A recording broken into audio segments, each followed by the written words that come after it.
The Assam Prohibition of Polygamy বিধেয়ক 2025ত অনুমোদন বহু বিবাহ নিষিদ্ধকৰণ বিধেয়কত অনুমোদন দিলে ৰাজ্যিক কেবিনেটে বিধেয়কখন গৃহীত হোৱাৰ পিছতেই অভিযুক্তৰ হ'ব কঠোৰ শাস্তি এগৰাকীতকৈ অধিক বিয়া কৰালে 7 বছৰ পৰ্যন্ত কাৰাবাস খাটিবই লাগিব আজি কেবিনেট অনুষ্ঠিত হৈছিল আৰু সেই কেবিনেট বৈঠকৰ পিছতেই এই বিষয়ে সদৰি কৰিছে মুখ্যমন্ত্ৰী গৰাকীয়ে আৰু যিখন বিধেয়ক বহু বিবাহ ৰোধৰ বাবে সেই বিধেয়কখনত অনুমোদন দিছে ৰাজ্যিক কেবিনেটে Cabinet, the Assam Prohibition of Polygamy Bill, অৰ্থাৎ বহু বিবাহ বন্ধ কৰাৰ বাবে এখন বিধেয়ক বিধানসভাত অনাৰ বাবে অনুমোদন দিয়ে এই বিলখনৰ নাম হ'ব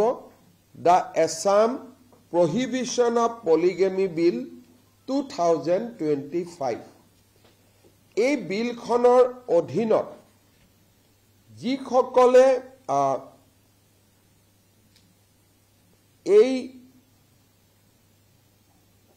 বিলখন পাৰিত হোৱাৰ পিছত যদি দ্বিতীয় বিবাহ কৰে বা তৃতীয় বিবাহ কৰে